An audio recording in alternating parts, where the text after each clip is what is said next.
মোহাম্মদ রফি ও কিশোর কুমার একই গান গেয়ে পরস্পরকে চ্যালেঞ্জের মুখে ফেলে দিয়েছিলেন।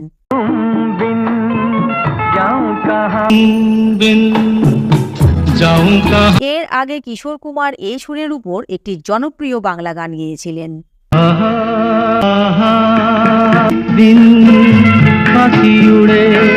এই মুভিটি প্রথমে বিখ্যাত রেডিও সঞ্চালক আমিন সাহানি বানাতে চেয়েছিলেন, কিন্তু শেষ পর্যন্ত এই মুভিটি নাসির হুসেনকে বানাতে হলো কেন?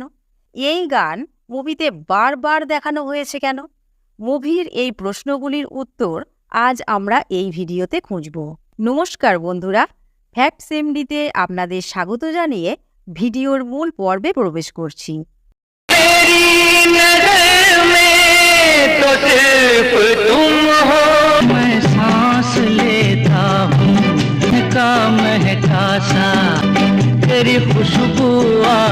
বলিউডের মেল সিঙ্গারের কথা উঠলেই কেউ মোহাম্মদ রফিকে পছন্দ করেন, কেউ আবার কিশোর কুমারকে পছন্দ করেন। যে যাকে পছন্দ করেন তিনিই তাদের কাছে মহান গায়ক। কিন্তু এই দুই মহান শিল্পী আমাদের জীবনকে গভীরভাবে প্রভাবিত করেছিলেন।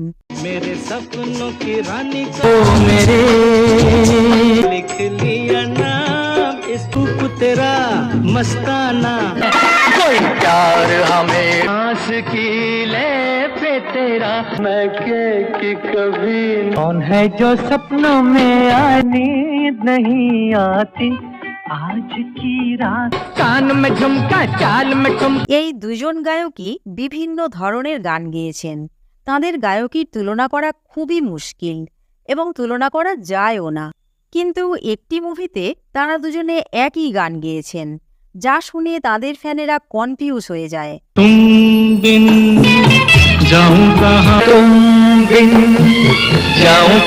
মুভিতে এই গানটি হ্যাপি ও স্যাড দুটি ভার্সানে রাখা হয়েছিল।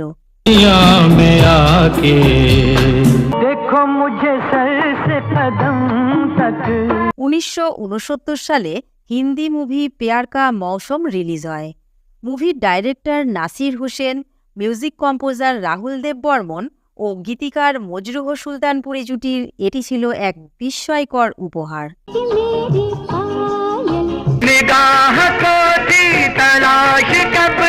আশা পারেখ ও শশী কাপুরের এভারগ্রিন জুটি মুভিতে আলোড়ন সৃষ্টি করেছিল।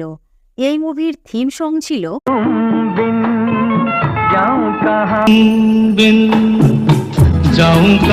এই গানটি প্যার কা মৌসম মুভিতে মোহাম্মদ রফির কণ্ঠে 3 বার, কিশোর কুমারের কণ্ঠে 2 বার, অর্থাৎ মোট 5 বার ব্যবহার করা হয়। গানটি মুভিতে প্রতিবারে আলাদা আলাদা স্বাদে প্রকাশ পায়।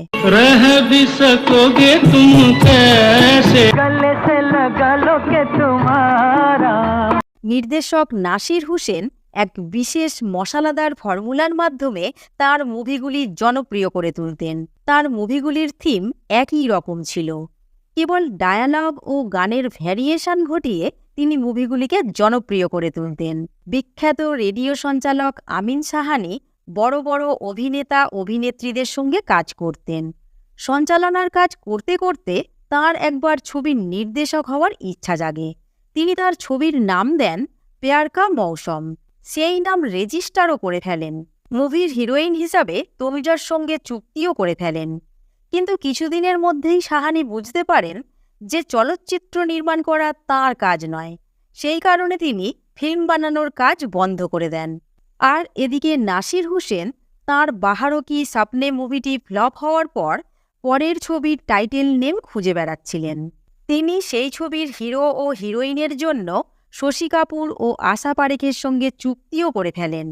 এই বিষয়টি আমিন সাহানিকে বললে তিনি তার প্যার কা মৌসম নামটি নাসির হুসেনকে ব্যবহার করতে বলেন। শশী কাপুর ও আশা পারেখের এভারগ্রিন জুটির সঙ্গে একটি দারুণ টাইটেল নেম পেয়ে যাওয়ায় নাসির হুসেন উৎফুল্ল হয়ে পড়েন।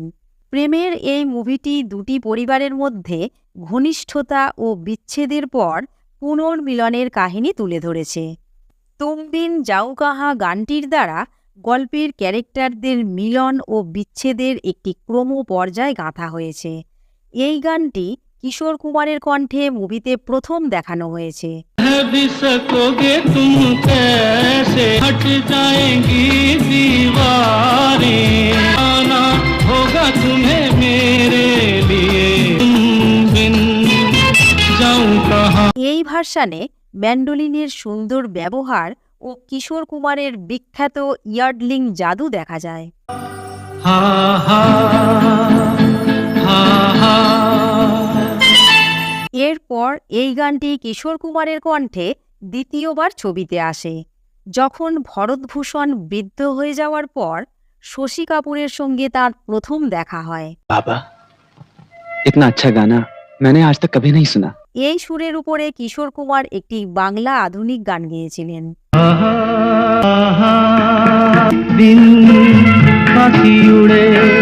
এরপর ছবিতে এই গানটি হ্যাপি ভার্সান হয়ে মোহাম্মদ রফির কণ্ঠে শশী কাপুরের লিপে দুবার আসে। तुम बिन जाऊं कहाँ महफिल क्या तन्हाई बिन। পরে শ্যাড ভার্সান হিসাবে একবার দেখানো হয়। तेरी नजर में तो सिर्फ तुम हो। এই গানটি প্রকাশ হওয়ার পর কিছু শ্রোতা বলেন এই গানে কিশোর কুমার সেরা, আবার কিছু শ্রোতা বলেন মোহাম্মদ রফি এই গানে কিশোর কুমারকে ছাপিয়ে গেছেন।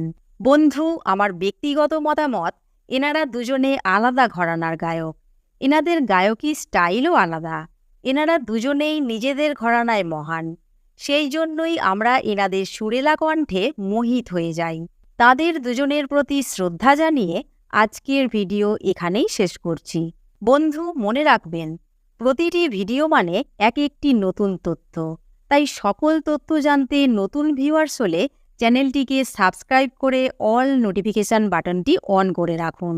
এতক্ষণ আমাদের সঙ্গে থাকার জন্য আপনাদের আন্তরিক ধন্যবাদ। শীঘ্রই ফিরে আসছি পরবর্তী ভিডিও নিয়ে।